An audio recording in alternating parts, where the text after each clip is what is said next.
Tonight, healthcare hiring. American doctors applying to Northern Health. Case count slows. The number of measles cases continues to drop. An early morning fire. Dawson Creek firefighters douse flames just in time.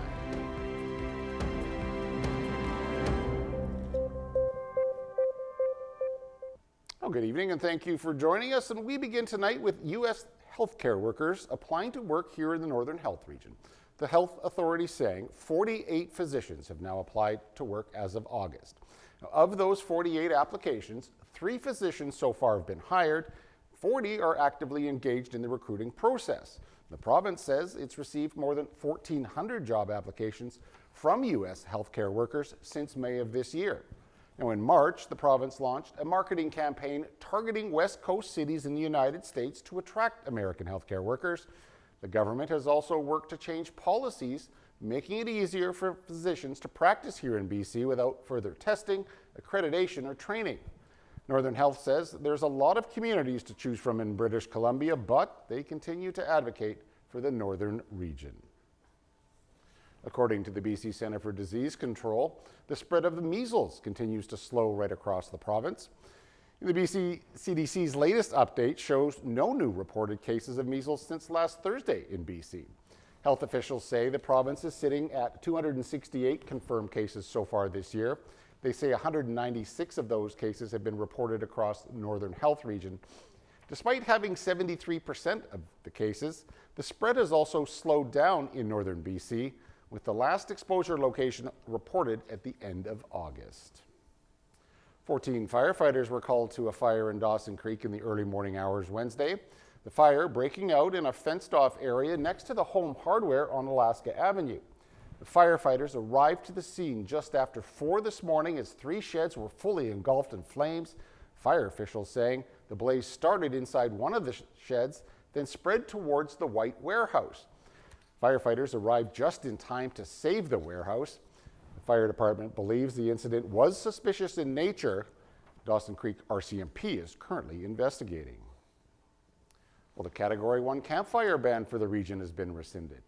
The BC Wildfire Service has rescinded the Category 1 Campfire ban for Northeast British Columbia.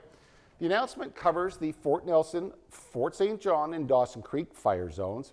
The service says Category 2 and 3 bans will, however, remain in place. That means the use of fireworks, lanterns, burn barrels or cages, or any binary exploding targets is still prohibited. Well, starting today, winter tire requirements will be in place across the province. The rules usually last until April the 30th. For selected highways, the province requires passenger vehicles to be refitted with snow tires if they are traveling any highway here in the north.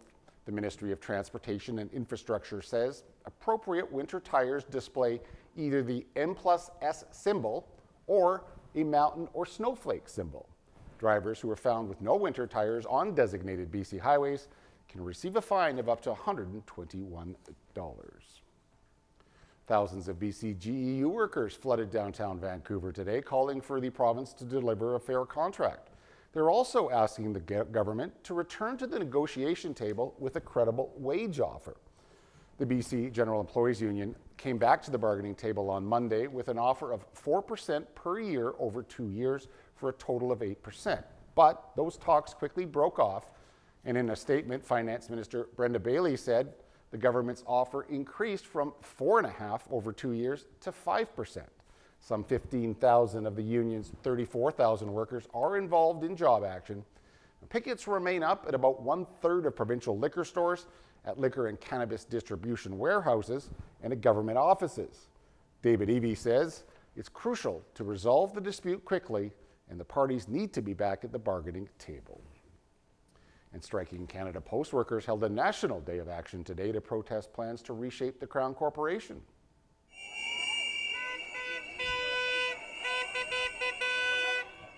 Postal workers have been on strike since last week, just hours after the federal government announced plans for sweeping changes to the way mail is delivered across the country. The federal government says the changes are financially necessary, but workers say they're determined to save not just their jobs, but the national mail service as a whole. The union representing employees says They have been without a contract for the last 2 years. The strike marks the second major work stoppage in less than a year's time.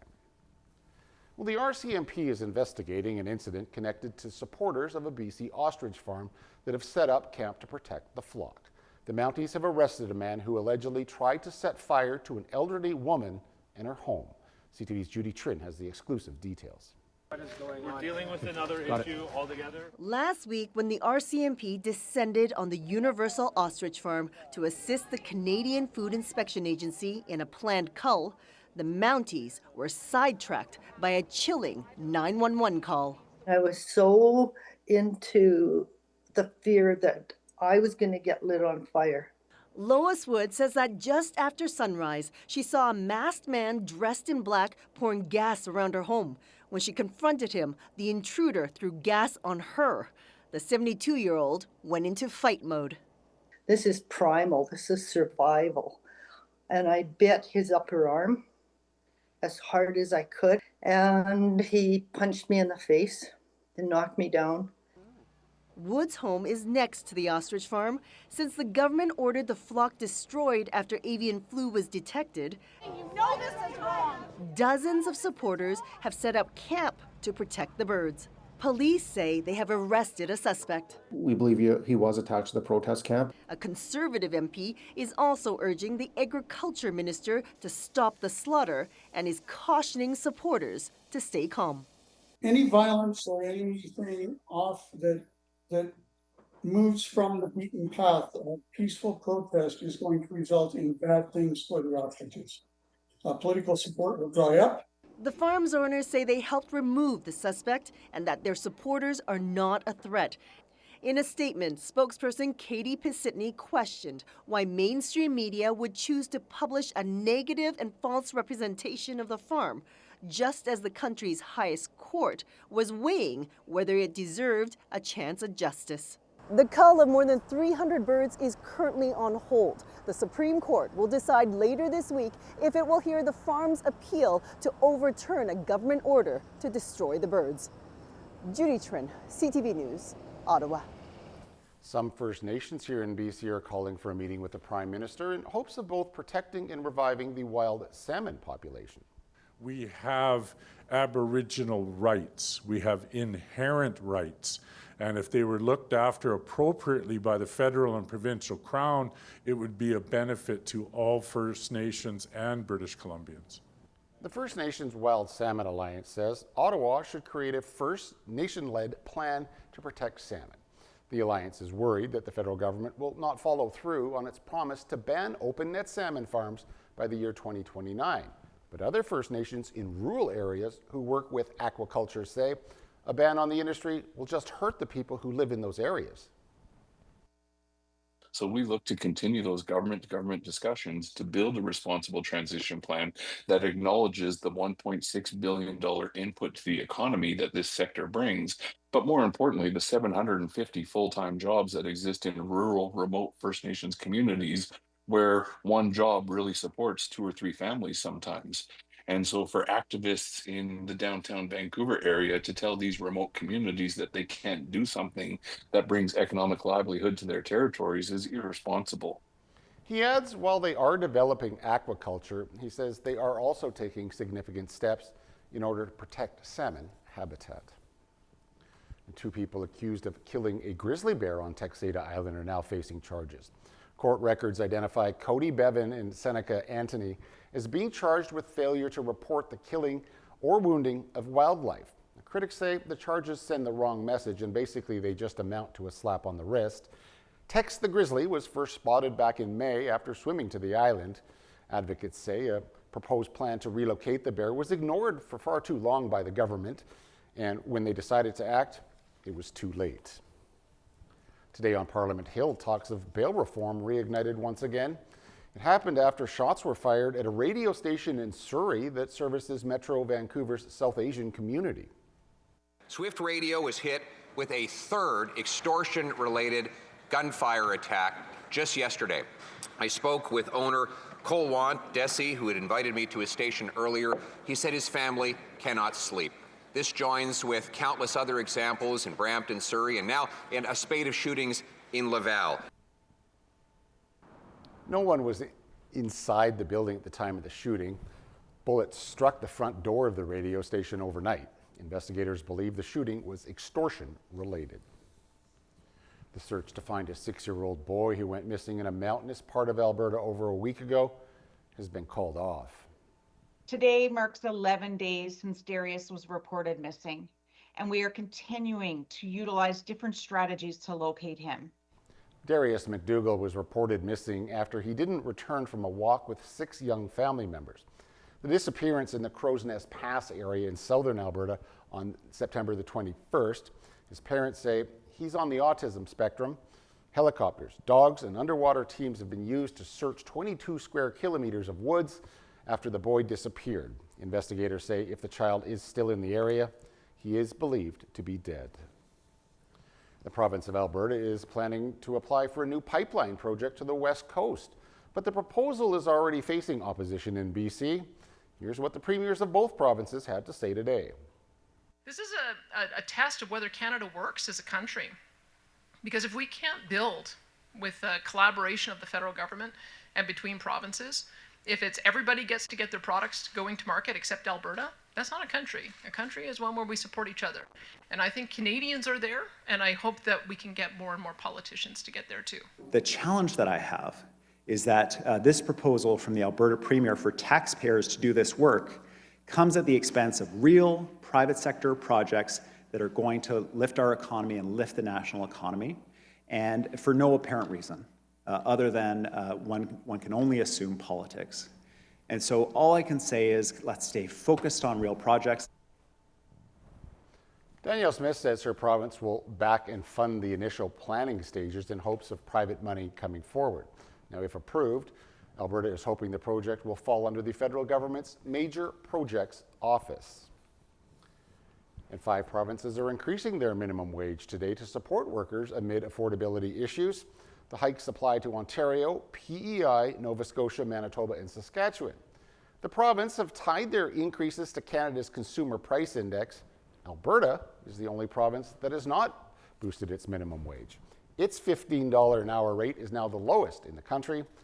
Danielle Smith says Alberta has offsetting benefits such as no provincial sales tax, and she adds that a boost in minimum wage would not help provide the province deal with a high youth unemployment rate. Today is National Seniors Day and the cost of living rises. New data shows seniors in this province are struggling now more than ever. With Christmas just around the corner, the report published by Bloom Finance and Angus Reid show 73% say holiday spending will be a challenge because of affordability, with 63% saying they plan to spend under $1,000. 31% say they're likely to get a part-time job during retirement, with just over half of seniors concerned their retirement savings will not be enough to last. Starting today, most Air Canada passengers can get free alcoholic drinks on flights. Customers on nearly all routes can enjoy complimentary beer, wine, and Canadian-made snacks. Air Canada is also the only North American airline to serve non-alcoholic beer in flight.